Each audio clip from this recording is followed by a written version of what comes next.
Katherine Marie Heigl was born on November 24, 1978, in Washington, D.C., the youngest of 4 children of Nancy, née Engelhardt, a personal manager, and Paul Heigl, a financial executive and accountant. She spent her early years in Northern Virginia and Denver before the family settled in New Canaan, Connecticut, where she grew up. In 1986, her 15-year-old brother Jason died after being thrown from the back of a pickup truck. The tragedy reshaped the family and later inspired philanthropy done in his name. Heigl's parents converted to the Church of Jesus Christ of Latter-day Saints after his death, and Heigl was raised in that faith. Heigl's career began in front of a still camera.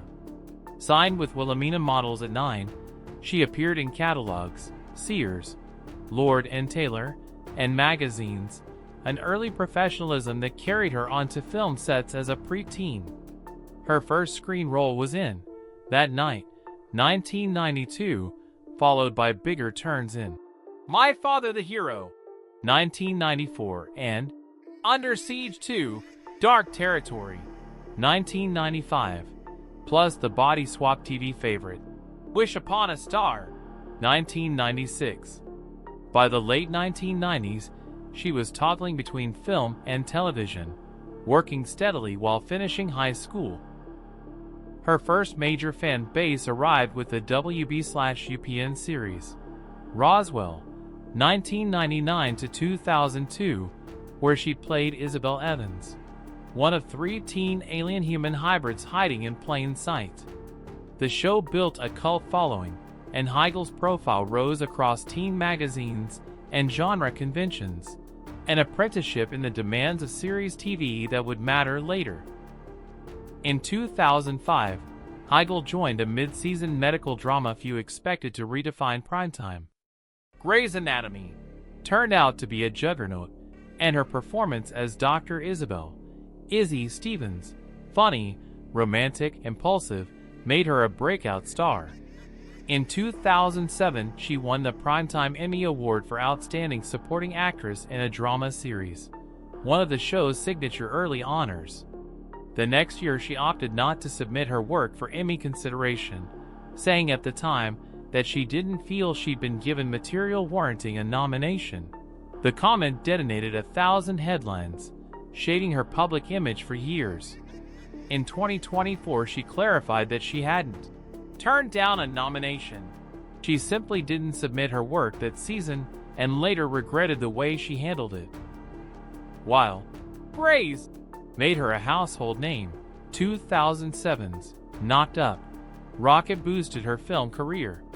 It also lit the fuse of a long-running discourse in a January 2008 Vanity Fair piece promoting 27 dresses. Heigl described Knocked Up as a little sexist, arguing that the women were painted as shrews and the men as lovable goofballs. The remark, and her separate Emmy decision, fed a narrative that she was difficult, a label she has since unpacked in interviews, saying the backlash pushed her into therapy and that she wishes she'd handled the moment differently. The larger context, she's argued, is that she was trying to speak honestly about material and representation at a time when fewer actresses did so publicly. For a stretch, though, the career metrics looked bulletproof. 27 Dresses, 2008, and The Ugly Truth, 2009, proved she could open romantic comedies. Life as We Know It, 2010, Killers, 2010, New Year's Eve, 2011, and One for the Money, 2012, kept her on multiplex marquees. But the tabloidized, difficult tag, a press-allergic reaction to forthrightness, and a run of mixed reviews combined into headwinds. By 2010, she left Grey's Anatomy, and over the next few years experimented with TV vehicles. State of Affairs, NBC, 2014, and Doubt, CBS, 2017, that were short-lived despite marquee buzz. In 2018, Heigl jumped into a different kind of ensemble, USA Network's legal drama, Suits, joining as high-powered attorney Samantha Wheeler for seasons 8 to 9. The move did two things. It reintroduced her to weekly series audiences outside of Shondaland, and it cast her in a steelier register, a counterweight to the rom-com persona people thought they knew. She has said she was already a fan when the role came up, which made the fit natural. Years later, Suits would enjoy a monster streaming afterlife, adding new viewers to her tenure on the show. Parallel to the screen work, Heigl and her mother Nancy established the Jason DeBus Heigl Foundation in 2008, named for Katherine's late brother, to fund spay/neuter programs, rescue operations, and anti-cruelty initiatives. Animal welfare became a life cause, a through line that connected family history with day-to-day activism.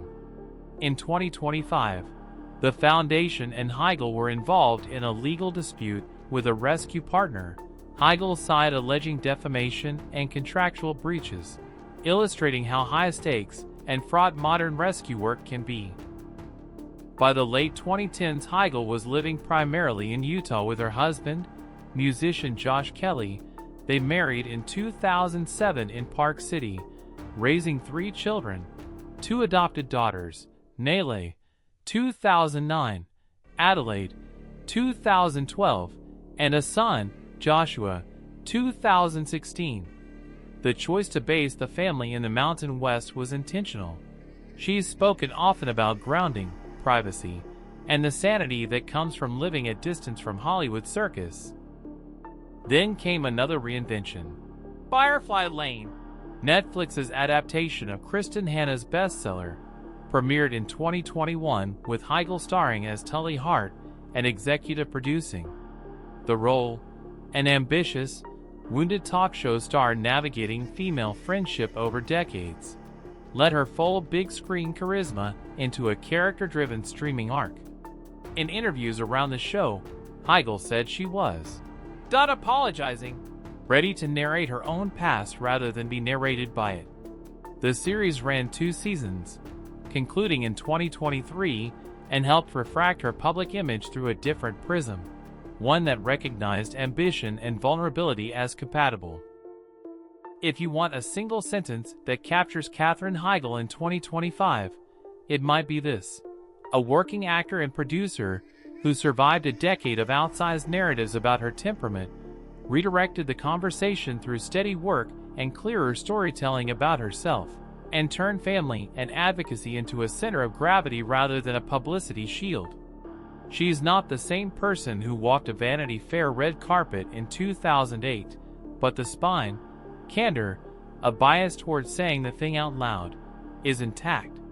Which is partly why the most convincing version of her story is the one she's telling now. That a career is not a moral referendum or a meme, but a long series of choices, some mistaken, many hard, all of them revised in the light of new information, changed priorities, and the stubborn desire to keep doing the work.